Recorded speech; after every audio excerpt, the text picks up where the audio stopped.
धर्म तो दुनिया में एक ही है, वह है सनातन धर्म। बाकी धर्म नहीं है, मत है, पंथ है, उपासना विधि है। क्या है उड़िया बाबा की भविष्यवाणी जिस पर चल पड़े सीएम योगी? दोस्तों, हमारा भारत दुनिया में मौजूद एक ऐसा देश है जहां कई सिद्ध बाबा और संतों ने जन्म लिया है। एक ऐसा देश जिसके इतिहास में दार्शनिक और सिद्ध संतों की काफी लंबी चौड़ी लिस्ट रही है। पर यह संत की लाइन सिर्फ इतिहास में ही खत्म नहीं होती, बल्कि आज भी हमारे भारत में बहुत से ऐसे संत बाबा हैं जिनके द्वारा किए गए आश्चर्यजनक कामों के लिए उन्हें जाना जाता है। जब भी अपने भारत के इतिहास में रहे संतों की बात आती है तो लोगों की जुबान पर ओशो रजनीश, नीम करौली बाबा, देवराहवा बाबा, महर्षि अरविंद और मां अमृता मई जैसे तमाम गुरुओं के नाम आते हैं। लेकिन क्या आप जानते हैं कि इन्हीं में से एक संत थे उड़िया बाबा, जिन्हें इनके अनोखे वरदान और इनकी खासियत के लिए दुनिया भर में जाना जाता था। लेकिन ऐसा क्या था वो वरदान जो उड़िया बाबा को प्राप्त था? कैसे प्राप्त हुआ इन्हें यह वरदान? क्या थी इनकी खासियत जो इन्हें दुनिया भर में जाना जाता था? क्या कहा था अपने समय में उड़िया बाबा ने जो आज भी इन्हें लोगों के दिलों में जिंदा रखे हुए है? और क्यों इनके द्वारा कही गई बातों को योगी आदित्यनाथ से जोड़कर देखा जा रहा है? आइए जानते हैं ऐसे ही तमाम सवालों के जवाब आज के इस मजेदार वीडियो में। लेकिन वीडियो को शुरू करने से पहले आप सभी से एक छोटी सी रिक्वेस्ट है कि अगर आपने अभी तक हमारी वीडियो को लाइक, चैनल को सब्सक्राइब नहीं किया है तो जल्दी से कर लीजिए। अब आइए शुरू करते हैं बिल्कुल शुरू से, यानी उड़िया बाबा के जन्म से। तो दोस्तों, बताया जाता है कि उड़िया बाबा का जन्म करीबन 1875 में नाथों के नाथ प्रभु जगन्नाथ की पवित्र धरती उड़ीसा राज्य में हुआ था। एक सादा से परिवार से ताल्लुक रखने वाले ये बाबा शुरुआत में किसी आम बच्चे की तरह थे जो अपना दिन मस्ती में और रात गहरी नींद में बिताते थे। लेकिन जैसे जैसे इनकी उम्र बढ़ती गई, धर्म के प्रति इनका झुकाव भी बढ़ता चला गया। ये धार्मिक अनुष्ठान, पूजा पाठ में इतने लीन होते गए कि अपना पूरा दिन पूजा पाठ में गुजारने लगे। और इस तरह इन्होंने करीबन 32 साल की उम्र में आजीवन ब्रह्मचर्य की दीक्षा हासिल कर ली। ब्रह्मचर्य की अपनी इस यात्रा में उन्होंने कई आध्यात्मिक चमत्कारों का अनुभव किया, कई साधु महंतों और आध्यात्मिक पुरुषों से मुलाकात की। इतना ही नहीं, ऐसा भी बताया जाता है कि इस यात्रा के बाद उन्हें भविष्य देखने की कला प्राप्त हुई, जिससे उन्होंने न सिर्फ अपने दौर और अपने समय के लोगों के लिए बल्कि आने वाले समय तक के लिए कई बड़ी बड़ी भविष्यवाणियां की। जी हाँ, आपको भी बताएंगे इनके द्वारा की गई कुछ बड़ी भविष्यवाणियों के बारे में। लेकिन उससे पहले आपको बताते हैं उड़िया बाबा को प्राप्त एक ऐसे वरदान के बारे में जो कि इन्हें सभी संतों में, गुरुओं में खास बनाता है। और यह वरदान है पौराणिक अक्षय पात्र का वरदान। दरअसल माना जाता है कि इस वरदान के चलते उड़िया बाबा कहीं पर भी खाने की व्यवस्था करवा दिया करते थे। हो सकता है कि आपने कभी ऐसे किसी वरदान के बारे में ना सुना हो, लेकिन बाबा उड़िया को यह वरदान प्राप्त था और इस वरदान के चलते ही वह जहां जाते वहां खाने की लाइन लग जाती। यानी वहां कोई भूखा नहीं रहता था, चाहे वो इलाका गांव हो, शहर हो या फिर बीहड़, जंगल या इंसान हो या जानवर। ये हर भूखे के लिए भोजन की व्यवस्था अपनी इस सिद्धि के चलते कर सकते थे। इसलिए ये जल्द ही लोगों की नजरों में आने लगे। हर कोई इनका सम्मान करने लगा और इनके भक्तों की, फॉलोअर्स की संख्या दिन ब दिन बढ़ती चली गई। अगर आप भी यही सोच रहे हैं कि जब शुरुआत में यह एक आम व्यक्ति हुआ करते थे तो फिर इन्हें यह वरदान भला कैसे मिला और किसने दिया था यह वरदान?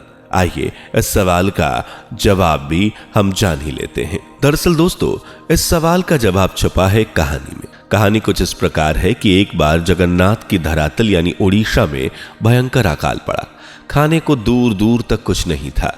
लोग भूख से मर रहे थे, तड़प रहे थे, लेकिन पेट भरने के लिए तो दूर देखने के लिए अन्न भी नहीं था। इसलिए धीरे धीरे हजारों की संख्या में लोगों की जान चली गई, जो कि उड़िया बाबा से देखा नहीं गया। इसलिए उन्होंने फैसला किया कि ये जरूरतमंदों की मदद इस सिचुएशन में जरूर करेंगे। इसके बाद वो भूखे लोगों को खाना खिलाने लगे। वो काफी समय तक ऐसे ही लोगों का पेट भरते रहे, लेकिन जल्द ही उन्हें यह एहसास हो गया कि अपनी तमाम और कठिनाई कोशिशों के बाद भी वो उड़ीसा के हालातों में ज्यादा सुधार नहीं कर सकते, क्योंकि ना तो उनके पास इतना खाना था और ना ही इतना पैसा कि बाहर से खाना मंगवा सके। तभी उन्होंने पौराणिक अक्षय पात्र प्राप्त करने के बारे में सोचा, जिसके बाद उन्होंने कठोर तपस्या शुरू कर दी और एक लंबी तपस्या, कठिन मेहनत के बाद आखिरकार उन्हें अक्षय पात्र की प्राप्ति हो गई। दरअसल अक्षय पात्र का जिक्र महाभारत और हमारे प्राचीन ग्रंथों में भी किया गया है। महाभारत के मुताबिक अक्षय पात्र एक पौराणिक तांबे का बर्तन होता है। यह बर्तन भगवान सूर्य ने युधिष्ठिर को दिया था। इस बर्तन में रखा भोजन हमेशा के लिए अक्षय रहता है, यानी हमेशा यह बर्तन खाने से भरा ही रहता है, क्योंकि इसमें मां अन्नपूर्णा का वास है। उड़िया बाबा की कठोर तपस्या से खुश होकर खुद देवी अन्नपूर्णा ने उन्हें यह अक्षय पात्र दिया था। इसके बाद उन्होंने न सिर्फ इंसानों की भूख को मिटाया, बल्कि अपने इस वरदान के चलते कई भूखे जानवरों का पेट भी भरा। आपको बता दें कि उड़िया बाबा लोगों को उनकी स्वाभाविक प्रवृत्ति के अनुसार शिक्षा देते थे। उड़िया बाबा को उनके अच्छे स्वभाव के लिए जाना जाता था, क्योंकि इन्होंने अपने पूरे जीवन में तमाम लोगों की न सिर्फ खाने से बल्कि हर तरह की मदद की। अनेक उनके इसी तरह के कामों के चलते और उनके चमत्कारों को देखते हुए लोग उन्हें भगवान के रूप में भी पूजने लगे।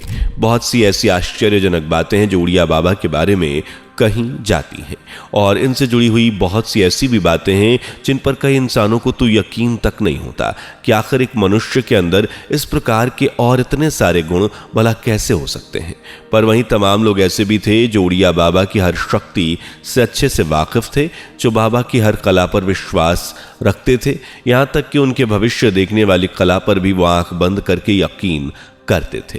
जी हाँ, हो सकता है कि आपको जानकर थोड़ी हैरानी हो रही हो, लेकिन यह सत्य है कि इन्हें न सिर्फ ऐतिहासिक संत के रूप में देखा जाता है, बल्कि इन्हें भारत के भविष्यवक्ताओं के रूप में भी देखा जाता है। इनमें कई भविष्यवाणियां थीं, जिनमें से कईयों को तो सत्य होते हुए भी देखा गया। वहीं बात करें इनकी आखिरी इतने सालों बाद कैसे उड़िया बाबा दोबारा लोगों के बीच इतने फेमस हो रहे हैं, तो इसके पीछे वजह है इनकी एक भविष्यवाणी ही। दरअसल दोस्तों, उड़िया बाबा ने एक ऐसी भविष्यवाणी की थी जो कलयुग के इस धर्म युद्ध की असली पिक्चर दिखाने की कोशिश कर रही है। उड़िया बाबा की भविष्यवाणी का हवाला देते हुए कहा जा रहा है कि दुनिया में आज जितने भी अलग अलग धर्म हैं, जितनी भी दुनिया के ग्रंथ चल रहे हैं, आने वाले समय में ये सभी नष्ट हो जाएंगे। तब दुनिया में सिर्फ एक ही धर्म बचेगा और वो धर्म होगा सनातन धर्म। अब जैसा कि आप सभी जानते होंगे कि उत्तर प्रदेश के मुख्यमंत्री योगी आदित्यनाथ कई बार अपने भाषणों में इस बात का ऐलान कर चुके हैं कि दुनिया में सर्वश्रेष्ठ धर्म सिर्फ एक ही है और वो है सनातन धर्म। उन्होंने आज तक कई बार लोगों से ये कहा है कि सनातन धर्म भारत की आत्मा है, और वो कहते हैं कि सनातन धर्म ही देश का एकमात्र धर्म है। जिसके अलावा वो कहते हैं कि सनातन संस्कृति ही दुनिया का कल्याण करेगी और दुनिया के आखिर में सिर्फ एक ही धर्म बचेगा, जो होगा सनातन धर्म। क्योंकि उड़ीसा में उड़िया बाबा और सीएम योगी आदित्यनाथ की बातों में काफी समानता है और इसलिए उन्हें उड़िया बाबा से जोड़कर देखा जाता है। इतना ही नहीं, इन भविष्यवाणियों के चलते ही आज लोग योगी आदित्यनाथ में भारत के आने वाले पीएम को देख रहे हैं और उन्हीं में लोग सनातन धर्म का सबसे बड़ा रक्षक देख रहे हैं। वेल दोस्तों, आपको क्या लगता है, क्या सच में दुनिया का आखिरी धर्म सनातन होगा? क्या उड़िया बाबा की भविष्यवाणी सच साबित होगी या नहीं? कमेंट करके जरूर बताएं। अगर आपको हमारी वीडियो पसंद आई हो तो वीडियो को लाइक करके चैनल को सब्सक्राइब करें और साइड में आ रहे छोटू से बेल आइकन को भी ऑल पर सेलेक्ट कर लें, ताकि ऐसी मजेदार वीडियोस आपसे मिस ना हो। मिलते हैं अगली वीडियो में, तब तक के लिए bye bye and take care. दोस्तों, आपकी स्क्रीन पर 2 और वीडियोस दिख रही हैं, जिसे देखने के लिए स्क्रीन पर क्लिक करें। दोनों देखिएगा, बहुत अच्छी वीडियो बनी है।